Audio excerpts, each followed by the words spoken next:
Black magic কাজ করবে না। কেউ শত্রুতা করে আপনার বিরুদ্ধে ব্ল্যাক ম্যাজিক করবে, কালো জাদু করবে, তাবিজ কবজ কবিরাজ দিয়ে আপনার ক্ষতি করার চেষ্টা করবে, আপনার কোনো ক্ষতি করতে পারবে না। আমাদের প্রিয় নবী সাল্লাল্লাহু আলাইহি সাল্লাম এই সাহাবীকে ওসিয়ত করেছেন এই হাদিসে তিনটি বিষয়। লা আদাহুন্না হাত্তা আমুত, আমি মৃত্যুর আগ পর্যন্ত এই তিনটি কাজ কখনো ছাড়বো না, কারণ এই তিনটি কাজ যেন আমি সব সময় করি। নবী করিম সাল্লাল্লাহু আলাইহি সাল্লাম সে ওসিয়ত আমাকে করে গেছেন, আমি এই কাজগুলো কখনো ছাড়বো না মৃত্যুর আগ পর্যন্ত। সাহাবী তার সংকল্পের কথা বলছেন। সে কাজগুলো কি? সাওমু সালাসাতি সিয়ামু সালাসাতি আইয়াম মিন কুল্লি শাহর, প্রত্যেক মাসে 3 দিন করে রোজা রাখা। প্রত্যেক মাসে 3 দিন করে কি রাখা? চান্দ্র মাসের 13, 14, 15 যেগুলোকে আইয়ামে 20 বলা হয়। নবী করিম সাল্লাল্লাহু আলাইহি সাল্লাম নিয়মিত রোজাগুলো রাখতেন। এই রোজাগুলো সেহের এবং ব্ল্যাক ম্যাজিক থেকে মানুষকে রক্ষা করার জন্য পরীক্ষিত এবং অনেক বড় উপকারী। আমাদের সমাজে ঘরে ঘরে আজকাল ব্ল্যাক ম্যাজিক এবং জাদুগ্রস্ত রোগী পাওয়া যায়। রোগী নিজেও জানে না, রোগীর আত্মীয় স্বজন যারা আছেন তারাও অনেক সময় জানেন না যে এখানে ব্ল্যাক ম্যাজিক করা হয়েছে। সাধারণ রোগ মনে করে তার জন্য দৌড়ঝাঁপ করেন। এই ব্ল্যাক ম্যাজিকের রোগীদের চিকিৎসার জন্য চান্দ্র মাসের 13, 14, 15 এই দিনগুলোতে রোজা রাখার কোনো বিকল্প নাই। আর যারা সেফে থাকতে চান, নিরাপদে থাকতে চান, ব্ল্যাক ম্যাজিক কাজ করবে না। কেউ শত্রুতা করে আপনার বিরুদ্ধে ব্ল্যাক ম্যাজিক করবে, কালো জাদু করবে, তাবিজ কবজ কবিরাজ দিয়ে আপনার ক্ষতি করার চেষ্টা করবে, আপনার কোনো ক্ষতি করতে পারবে না। সকাল সন্ধ্যার দোয়াগুলো পড়বেন আর সেই সাথে এই চান্দ্র মাসের 13, 14, 15 এই দিনগুলোতে রোজা রাখবেন। তো সাহাবীকে নবী করিম সাল্লাল্লাহু আলাইহি সাল্লাম 3 দিন প্রতি মাসে রোজা রাখতে বলেছেন। সেটা এই 3 দিন হতে পারে বা যে কোনো দিনও হতে পারে। এটি হলো প্রথম ওসিয়ত। দ্বিতীয় কি? ওয়াসসালাতুদ দুহা, চাষতের নামাজ যেন আমি কখনো না ছাড়ি। নবী সাল্লাল্লাহু আলাইহি সাল্লাম আমাকে ওসিয়ত করেছেন। ওসিয়ত সাধারণ উপদেশ না, ওসিয়ত হলো মনের গভীর থেকে নিংড়ানো উপদেশ, যেটা কখনো ছাড়বা না। পরম আপনজনদেরকে মানুষ ওসিয়ত করে। নবী সাল্লাল্লাহু আলাইহি সাল্লাম তার সাহাবীকে ওসিয়ত করেছেন যে প্রতি মাসে 3 দিন নফল রোজা রাখা, এটা ছাড়বা না। আর চাষতের নামাজ কখনো ছাড়বা না। এই হাজার হাজার মানুষের সমাবেশ না হলেও 30-40 হাজার মানুষ হবে। এত মানুষের মধ্যে মাত্র 2 জন লোক হাত তুলেছেন। নবী করিম সাল্লাল্লাহু আলাইহি সাল্লাম যেটা সাহাবীকে ওসিয়ত করে গেছেন, এই চাষতের নামাজ কি, এই সম্পর্কে যদি আমি এখন প্রশ্ন রাখি, 80% মানুষ আমার ধারণা এটা বলতেই পারবে না যে এটা কোন নামাজ কখন পড়ে। আর এই কারণে এই বিলুপ্ত হয়ে যাওয়া আমলটিকে পুনর্জীবন দেওয়ার জন্য, পুনঃপ্রতিষ্ঠা করার জন্য আমি এই বিষয়ে কথা বলতে চাই। আল্লাহ রাব্বুল আলামিন আমাদেরকে এটা পুনরায় প্রতিষ্ঠা করার তৌফিক দান করুন।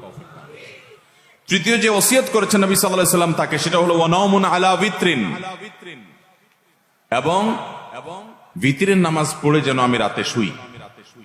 যারা তাহাজ্জুদ পড়বে নিশ্চিত আছেন বা প্রবল সম্ভাবনা আছে, জোরালো তার সম্ভাবনা আছে, তারা তাহাজ্জুদের পরে বিতির পড়বেন, ঠিক আছে।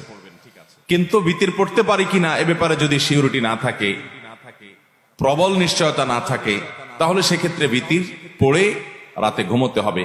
সেটাকে বিলম্ব করা যাবে না, বাদ দেওয়া যাবে না। নবী সাল্লাল্লাহু আলাইহি ওয়াসাল্লাম সে ওসিয়ত করেছেন। সহিহ মুসলিমের হাদিস আম্মা আয়েশা রাদিয়াল্লাহু তাআলা থেকে বর্ণিত হয়েছে, তিনি বলেছেন, কানান নবী সাল্লাল্লাহু আলাইহি ওয়াসাল্লাম ইউসাল্লি দুহা 4 ওয়া ইয়াজিদু মা শা। নবী সাল্লাল্লাহু আলাইহি ওয়াসাল্লাম প্রতিদিন 4 রাকাত চাষতের নামাজ পড়তেন, আবার কখনো কখনো তার চাইতে বেশিও পড়তেন, যতটুকু মনে চায়। অনেক বর্ণনা থেকে 8 রাকাত পর্যন্ত পাওয়া যায়। 4 রাকাতের বেশি 6 রাকাত হতে পারে, 8 রাকাতও হতে পারে।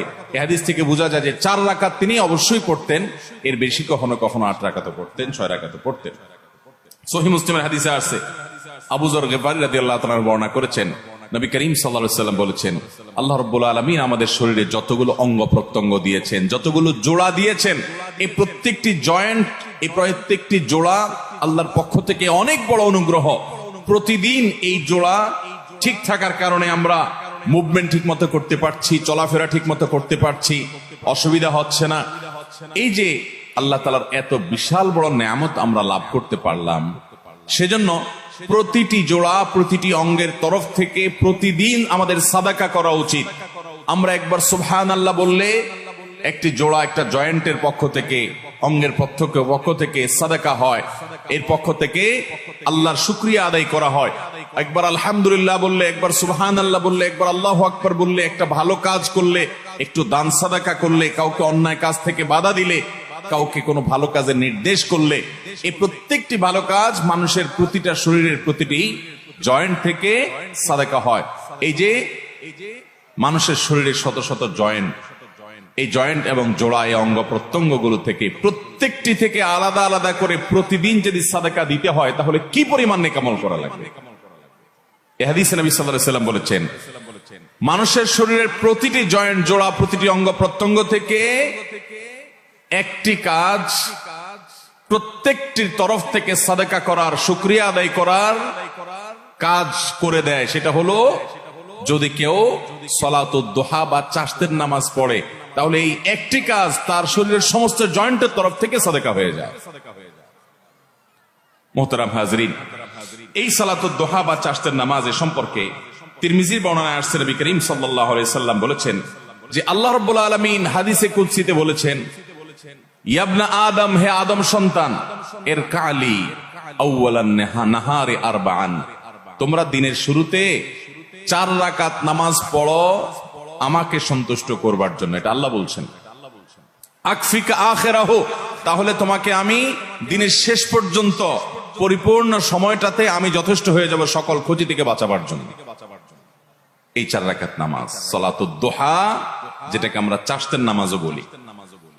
নবী আলাইহিস সালাম অন্য হাদিসে বলেছেন, লা ইউহাফিযু আলা সালাতিদ দুহা ইল্লা আওয়াব, যারা আল্লাহর দিকে ধাবিত, আল্লাহর দিকে অগ্রসর, এলিট শ্রেণীর মুসলমান, সাধারণ শ্রেণী না, একেবারে সর্বোচ্চ মর্যাদার, সর্বোচ্চ শ্রেণীর আপার ক্লাসের মুসলমান যারা, এই আপার ক্লাসের মুসলমান, তাদের কাজ হলো আল্লাহর পথে ধাবিত তারা থাকে, আল্লাহর দিকে ঝুঁকে থাকে, আল্লাহর দিকে অগ্রসর থাকে। এই আওয়াব শ্রেণীর বান্দা, আপার ক্লাসের মুসলমানদের আমল হলো চাশতের নামাজ। এটা সাধারণ মুসলমানরা পারে না। এই জন্য নবী সাল্লাল্লাহু আলাইহি ওয়াসাল্লাম এটার নাম দিচ্ছেন ওয়াহিয়া সালাতুল আওয়াবিন। এটা হলো আওয়াবিনের নামাজ, অর্থাৎ আল্লাহর দিকে যারা ধাবিত থাকে তাদের নামাজ, সালাতুদ দুহা। এই নামাজটা কখন পড়তে হয়? এই নামাজটা পড়তে হয় সূর্য যখন তেতে যায়, সূর্যের উত্তাপে যখন বালি মাটি একটু গরম হতে লাগে, তখন থেকে নিয়ে জোহরের ওয়াক্ত হওয়ার আগ পর্যন্ত। এটা গরমের সিজনে এক টাইম হয়, শীতের সিজনে আরেক টাইম হয়। কারণ গরমের সময় সূর্য এক সময় উঠে, শীতের সময় সূর্য আরেক সময় উঠে। আনুমানিক বেশিরভাগ সিজনে দেখবেন আপনি 8টা, 8:30টার পর থেকে নিয়ে আপনার জোহরের আগ পর্যন্ত এই টাইমটাতে বালু তেতে যায়। কখনো একটু দেরি হয়, 9টা বাজে, বা কখনো একটু আগে হয়। তো এই 9টা, 10টা, 10:30টা এই টাইমগুলোতে জোহরের ওয়াক্ত হওয়ার আগ পর্যন্ত 4 রাকাত নামাজ। কোন কোন বর্ণায় অবশ্য 2 রাকাতের কথা বলা হয়েছে, কিন্তু বেশিরভাগ বর্ণায় 4 রাকাতের কথা বলা হয়েছে।